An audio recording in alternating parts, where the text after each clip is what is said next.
getting shoved. There she is. Ms. Crutcher, can you hear us? Stuff to CC. Yes, I can now. Thank you. Yes, I can hear you now. All right, we'll gavel in the meeting then. Thank you for being on board there, Commissioner Crutcher. Mike's muted.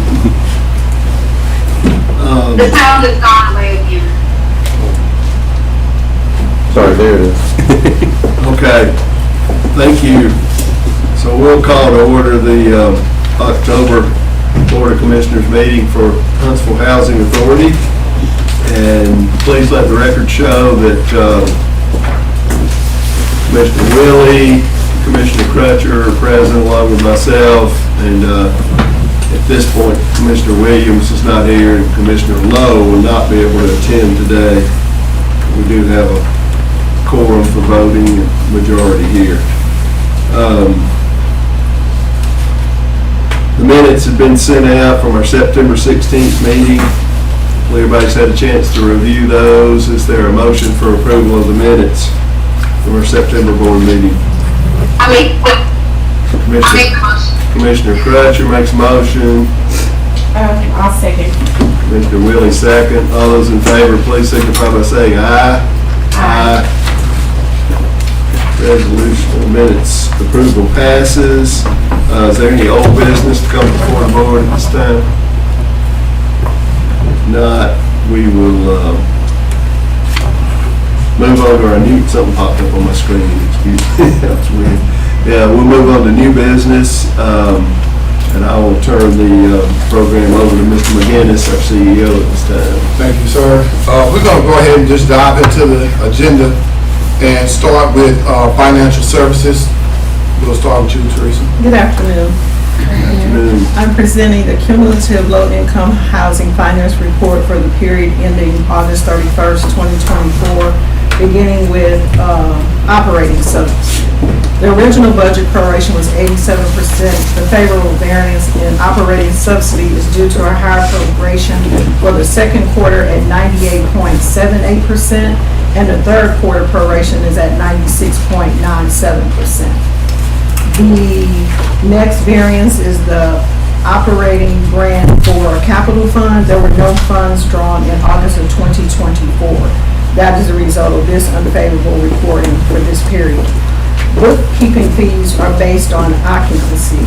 This expense is favorable for public housing due to actual occupancy being lower than the budgeted occupancy rate.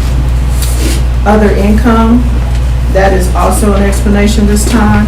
Other income is sporadically received during the calendar year. The May 2024 receipts of other income contribute to this favorable variance, and the breakdown is as follows. Lowe's rebate of $16,864, Hague dividend $11,827, and an insurance reimbursement for prior year for $7,858. Moving down to expenses in administration. Employee benefits, a resolution was passed to lower the retirement benefits from 15.3 to 9.5. The budget was based on 7.5. The future budget revision will reflect actual costs incurred, including the reduction effective October 1st of 2024. So that's already effective. I thought it was going to be 1/1. It'll be when it was passed, you all passed it in September, it became effective October 1st. Yes, sir. Okay, moving to audit fees, we are now incurring those expenses now so that this line item will be in line with what the budget we presented. Office expense, as noted in the prior month, is unfavorable due to the remodel of the boardroom and also an upgrade of the executive office furniture. These purchases were not forecasted in the 12/31/2024 budget. The other expenses, training and travel and other administrative costs are trending below, and they should be in line with budget. Moving down the page to total tenant services, salary and benefits for resident services budget in this line item, but we will not have to expense to this line item because their grants will cover them through the fiscal period. And as I've spoken to in the past, the cooking class for the 16 participants, we purchased items for them. Moving forward to the second page of the financials, we see that water and sewage have also increased. There was an increase passed in September 2023, which was not included in the budget, but it will be. And the water and sewage budget were flatlined when we did the budget. I also paid attention to, I think that Huntsville Utilities took an increase to their board meeting last week. They want to increase by 5%, and that's supposed to be staggered. So we will also be increasing water and sewer as we forecast forward. Also found that in this fiscal year, we experienced an address that had a water leak that cost us about $18,000. So that's also due to the increase of water and sewage. Water increases, your sewage also increases. Remember, that was a bad luck with water leaks. Yeah, and then we also out in Site 10, because those trees are there and the roots are, within those lines, we've had a lot of repairs going on for water lines out there also. Where? At Cersei, I'm sorry, Site 10. I speak, their numbers, Right, their yeah. sites, their numbers to me. Yes, sir. So that will be forthcoming. We'll see that also. And we move down the page to collection loss. This line item is favorable due to the collection received from MIS. The favorable variance will be offset by the third quarter write-off that you all approved last month of $34,950.70. Also, we've incurred extraordinary maintenance of tile towers. We fixed the balcony there. And then we had a rodent extermination in LR Patton for $29,916. So overall, our decrease for this reporting period, August 31st, in unrestricted net assets is $177,887.54. Now, I would like to speak to, because these financials are August, and we already are preparing September. I can tell you that for September, we did order capital funds of $267,000, and right now, our expenses are not final for September, we're close, but we will have an increase, and you will hopefully not see a decrease, because right now, we're projecting $55,000 as an increase for September, so that should be forthcoming. All right. Anybody got questions or comments for our Chief Financial Officer? Thank you. You're welcome. All right. Next is Ms. Jones. Good afternoon. The request that Human Resources is presenting is a resolution for approval to amend Huntsville Housing Authority Personnel Policy Manual, revising policy number B04, which is travel. In the attached policy number B04, the revisions are shown. Words that have been deleted show strike-throughs. Words that have been added have been highlighted. Thus, you are able to see the recommended policy revisions. The Executive Director, CEO, and the Director of Human Resources are recommending changes to policy number B04, travel. Amongst the revisions, the policy reflects the addition of Uber and Lyft under item 4, taxi fares, on page 3. Shuttle services, porters, Uber, and Lyft were added as an additional means of necessary transportation. Under meals, that's item 7, page 6. An addition is that HHA will pay for 2 taxi, Uber, or Lyft rides per day in order for meals to be purchased away from the hotel. The justification or the description for this is that HHA realizes that the cost of meals in some cities have increased and per diem does not always cover the meals. Therefore, HHA will pay for 2 trips per day for meals in addition to trips to and from the airport and to and from the hotel. The economic impact is minimal. Alternatives are not applicable, and policy number B04 is attached. The Executive Director, CEO, recommends that the amendments to HHA's Personnel Policy Manual, revising policy number B04, be adopted. We have resolution number 2024-36. It's the resolution for approval to amend Huntsville Housing Authority's Personnel Policy Manual, again revising policy number B04, travel. Whereas, it has been determined that HHA Personnel Policy number B04, travel, needs to be amended to reflect the addition of Uber and Lyft under item 4, taxi fares on page 3. Uber and Lyft were added as an additional means of necessary transportation. And whereas, under meals, item 7, page 6, that HHA will pay for 2 taxi, Uber, or Lyft rides per day in order for meals to be purchased away from the hotel.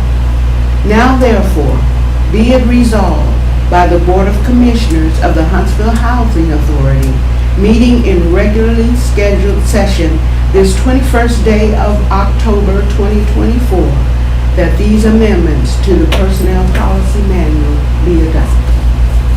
Thank you. Is there a limit on the amount of mileage or the amount that can be spent, or is it just? Normally, whatever is the cost of the meals. We try to stay in the area of CONUS that the GSA provides. And they, on October 1st, the new rates came out. So we sent all those rates to the employees. Okay, I was just thinking if somebody went 50 miles, you know, say me and CEO were in Washington DC, and we decided to have dinner over in Baltimore or something like that. You know, probably not applicable, but it could be where somebody would, you know, in these big cities could spend a lot of money on one of these trips. Yeah. What the idea is though, we got a lot of people traveling now, so we just kind of want to have some concrete rules in place for those who are traveling, since we're trying to get more people trained, and just didn't want them to be out there thinking they had to take care of, because I was just at a hotel that didn't have a restaurant in it, so I had to find a way to get around, and so I'm just thanking for everybody who's traveling to be taken care of. And definitely we'll be able to highlight something like that may happen in a situation, because it can. What's the per diems, like $43 a day or 42, something like that for meals? It depends on where you go. Yeah. Okay, based on that. Yes, we use index that you was same talking per about. diem that government employees use, like Florida, when the trip went, it was $69 a day. So it's based on the area that you travel in. I see all those travel reports, but I couldn't remember. Scrutinize them that hard. Okay, anybody else got any questions or comments? If not, we'll entertain a motion for approval of the resolution as presented. Have a motion to approve? Thank you, Commissioner Willie. I'll second. Commissioner Crutcher seconds. Any other discussion? If not, we'll go ahead and vote. All those in favor, please say aye. Aye. Okay, thank you, Ms. Jones. Thank you. We'll get to hear from you now. All right, so getting back to our next item is under the executive, where we have a resolution for approval to amend and restate Huntsville Housing Authority's Executive Director, CEO employment contract agreement. We've had a lot of discussion about that among the board, sent the copies back and forth. Thank Mr. Jones, our attorney, who has made a lot of revisions and been very responsive in getting those right back to me when I would call him. Commissioner Lowe, the vice chair, and I have discussed at length, and I believe we have a consensus, but any questions or comments about the contract that's proposed? Commissioner Crutcher, you got anything? with us? it was pretty clean. It was pretty clear. Okay, thank you very much. I don't have anything other than to commend our CEO. This one, I've been here my 25th year, and receiving the Choice Neighborhood Initiative was definitely one of the highlights, the biggest accomplishments that in my tenure on the board. And we've had some pretty big ones with the redevelopment of Council Court and some of the other projects that we've undertaken, but I want to commend you for that and your overall performance. We really appreciate it, and I think this contract renewal reflects the board's, it's a major vote of confidence in your leadership. So, that being said, if nobody has any other questions or comments, all those in favor of the resolution amending and restating the CEO's contract, please say aye. Aye. Unanimous. And looks like Commissioner Lowe was very involved as well, the Vice Chairman, so congratulations. Thanks again. Thank you. Thank you all. Thank you, Tom. Do you have some comments and Yeah, updates for us? I do. First of all, I want to thank y'all for that vote of confidence in me. I couldn't do what I do without the people in the room, though, so I want to thank my staff for just years of experience and what they do. I know sometimes we don't get a chance to recognize them as much, but I definitely appreciate each one of you, especially our senior leadership in the room. As does the board. Yeah, and Jacqueline Ibujo for what she does as well. It's just been an instrumental part of this team, and so. I don't know if I do that.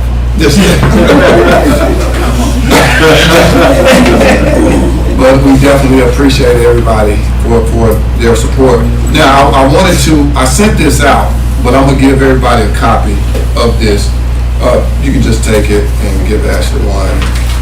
We looked at, one of the things that we had talked about last time we met was a SWOT analysis for the agency.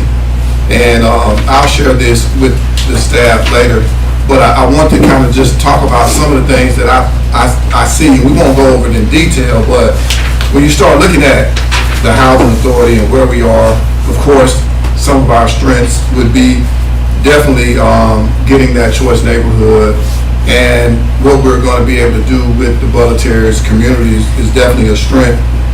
The partnerships that I feel like we've created over the last 5 or 6 years have been awesome. We have experienced leadership and staff. Last time we looked at this, I think we had, and with Mike leaving, we still have close to 80 years of experience just in our senior leadership, and that's great. Huntsville being in the location that it is, all of these are really good, positive strengths to help us position ourselves in a really strong position as an agency. Is Mike Norman retired or is retired? Yeah, Mike left, what? August. Yeah, in August. Yeah, so Mike leaving, that's some leadership that we had walk out the door, but we still have a strong leadership team. Then, when you start looking at some of the weaknesses, we definitely limited on funding outside of choice, agent stock in our units. I think one of the biggest weaknesses is dependence on federal funding. Limited in-house capacity for large-scale development, limited governmental affairs, and I think that's something that we're definitely going to be looking at increasing. And then the capital fund challenges, trying to do more with less is always a challenge. And whenever you have an organization as strong as ours, when you have to be cognizant of every dollar that you spend, is definitely a challenge. But then we also have opportunities, and you can look at all the opportunities when you go through this SWOT analysis. And this is just something internal. It's not something that we're looking at sharing with anybody as of right now, but it will be something that we can discuss later, because I feel like there are a lot of opportunities out there using CNI to expand housing, and the leverage I think that's going to create with partnerships with the city. Huntsville being one of the hot spots for employees. They're going to create some opportunities, hopefully for us to partner, because right now, I don't think everybody understands just because jobs are available, there's still not a lot of housing. And so it's going to give us an opportunity to talk to different people about potential mixed-use developments. Actually, I'm going to be speaking at the Creative Cities event on next week, and they're talking about affordable housing, and they're going to be addressing this, but I don't really think you can address affordable housing without us at the table.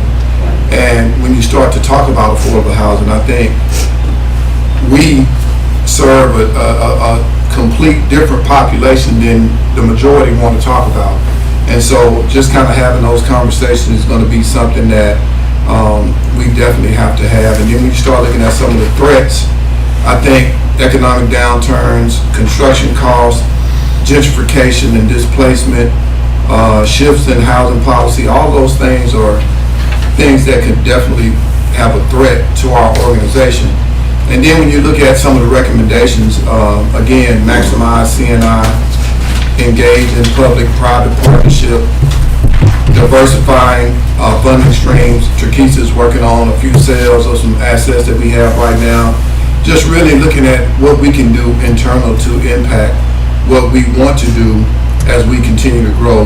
And then we got to continue to develop workforce housing and just do more investing and looking at how we can remain strong in the situation that we're in right now. We look at our properties. We just finished all of our inspections, and every single one of our properties, including, and I'll talk about Gateway a little bit later, Gateway received an A, except for Searcy Homes. I think they got an 85. And when you start looking at the age of properties that we have, but the way we are able to take care of those properties, that gives us good leverage. You know, a lot of them need to be knocked down, but again, we're doing all we can to take care of at a very high level. And so this is something that I hope you all just get a chance to look over. You can get with me. Maybe we can have some more conversations about it. Yeah, this is helpful. And Is this all internal, or did y'all bring in a facilitator or anything? no, this is just internal. Yeah, yeah. This is something that we just kind of didn't put our eyes on ourselves to just kind of realize what's out there and what's available and how we can grow. And so that's where we are with that. I wanted y'all to realize that we definitely appreciate everybody. And so we had these letters framed for you all. Just a letter of support that we got from HUD about CNI. The mayor and myself, we got one, but I wanted everybody to have something. Because, I mean, it is a big deal, and I know that's just a small token, but it just kind of have something to put in your office to talk about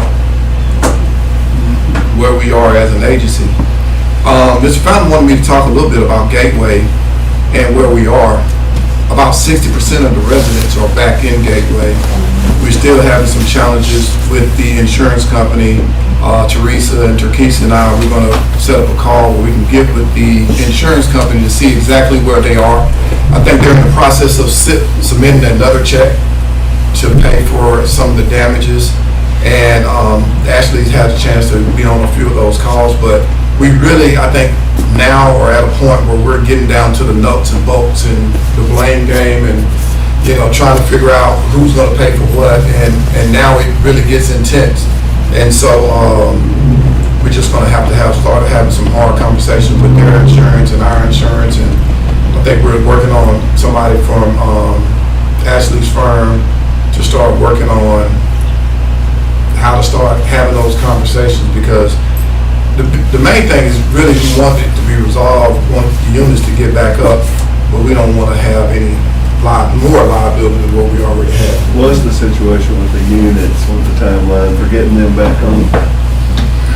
They're very optimistic about end of the year, but I don't think so. I just think because we haven't even started pulling permits, we haven't really started a lot of work. I mean, they've done some clean out, they got all the furniture out. Now they're optimistic to say that it's possibly by the end of the year, but lived through this on a smaller scale, and I know that it's gonna take a minute. So a lot of the furnishings belong to the resident. Yeah, all the furniture inside the buildings belong to the residents. And I would say those who didn't have insurance, most of their stuff was damaged, especially on some of those units that were impacted on that first and second floor from all the water that came down. A lot of people didn't have rental insurance, and we've been really trying to push that in every development that we have, but that's going to be a nightmare. The insurance company so far has been good, but now we're getting to the point where our limit is being reached, and I think that they don't, they're trying to get out of paying, and they want the lead company to step up, and so, Liability. yeah, we got to start working and having those conversations to really see what the next steps are going to be and who's going to really be held accountable for the damages that have been done. We've also engaged our public housing team to identify units that we can offer our residents so that they can get out of the hotels into a unit until those units can be replaced. I think that's going to be a challenge, but I think all we can do is offer them and let them know this is what we want to do and this is what we can do for you. We're going to offer them some of our more nicer units, but at the end of the day, I don't know how we mandate it without having to continue to pay all these hotels expenses. So it's a lot. It's a lot. It get really complicated.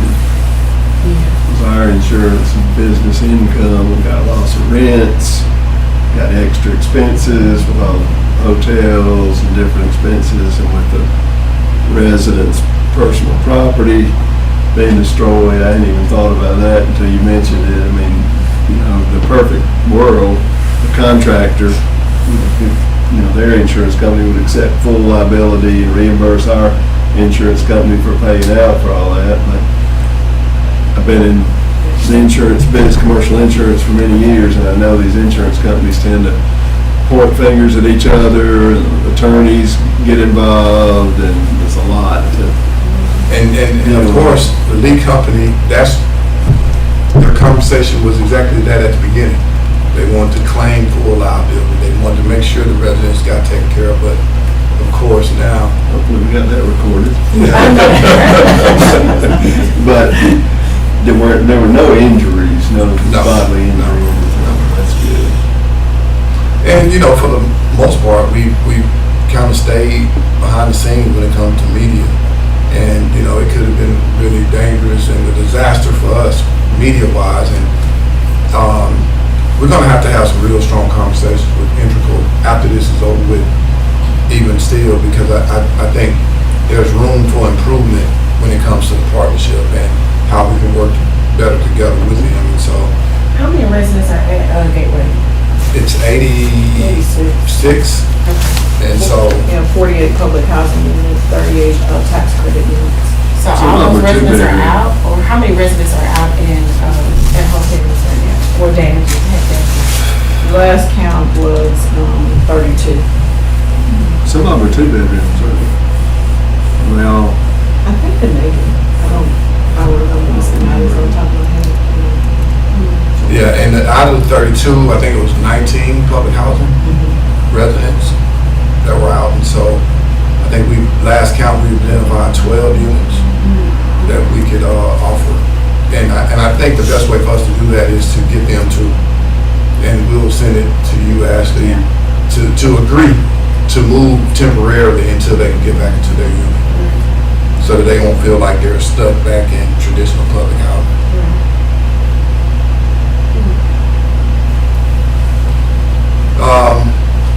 I do want to make the invitation again to those who want to go to the Creative Cities event on next week. We have a table and want to give the board an opportunity to join us for that event. I think we have a 5-minute segment that they want to give us to talk about Choice Neighborhood. And if you want to attend, just let me know today so that we can go ahead and fill that table. I saw it, what's the date again? It's next Tuesday. Tuesday, okay. Yeah, I'll plan on attending.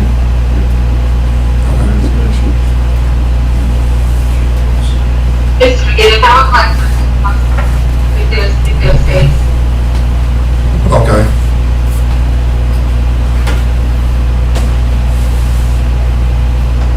That it? I do want to acknowledge that we have some visitors here. I haven't met them before, but I wanted to acknowledge that we had some visitors. If y'all want to share y'all's name or who y'all with. You haven't personally met me. I spoke with you on the phone. I'm on it. Oh, okay. All right. And this is Miss Yasmin. She's one of the regionals. Okay. All right. Well, nice to meet y'all. Nice to meet you as well. All right.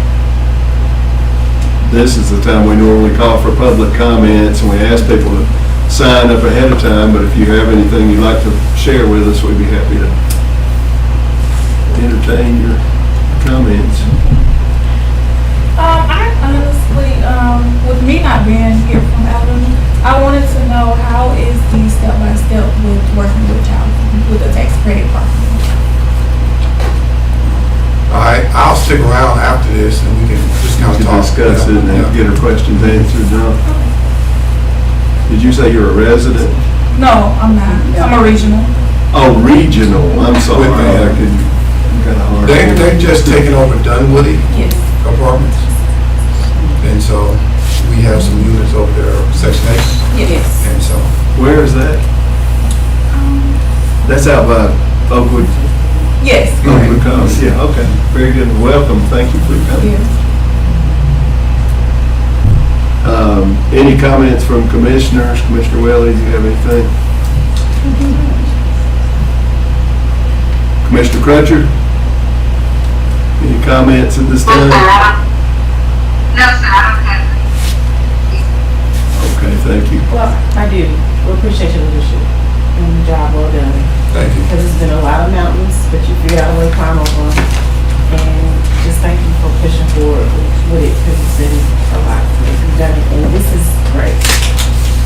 This is really good. To look at your strengths and your weaknesses and call them out, that's a big deal. I think this is gonna help us moving forward with the big projects that we have, so, good job. Very good. Appreciate it. Since we're short on time, long on time, short meeting, very abbreviated meeting today. We normally have a longer agenda. I was just gonna comment on something that's near and dear to my heart, which is our youth sports. Coached Mr. Keese's husband when he was a kid, and Commissioner Willie's brothers. And back in those days, we had a more robust basketball program in the city than we've had. A lot more kids participating, and we're going to really try to stoke it up this year. We made a lot of progress last year, but we have a lot of kids in the neighborhoods that there's no team, there's no coaches, there's no team for them to play on.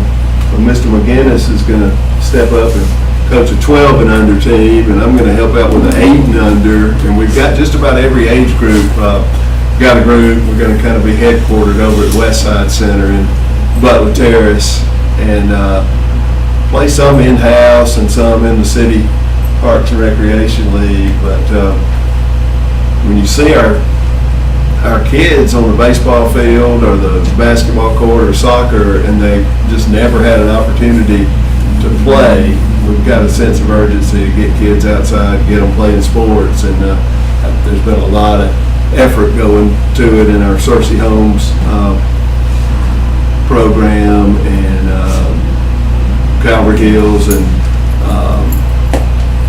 the Butler Terrace, Seminole, that whole area over there where the Choice neighborhood is. We got a lot of folks stepping up to the plate. The Lincoln Club, probably have Lincoln Park, is right next to the James A. Lane Club, where they have a big sports program, and like 30 soccer teams and 20 basketball and all that. So anyway, just mention that. Looking forward to seeing you out there on the court. He's been running the summer league and coaching. There'll be a lot of the same kids, so that relationship and having a role model like yourself is very important. It is. Everybody know how I feel about sports, so I think it's big for our kids to just get out there and have an opportunity. So I'm looking forward to it. I'm ready to get started with them. Yeah, let's get it going. Yeah. So I'll come out of retirement next year. Girls team, Those we need- high school girls took me down through this. I take a break. You did a year High school off. coaching. I've been there. Need a year off. I've got to retire in 2025. Anybody else have anything to come before the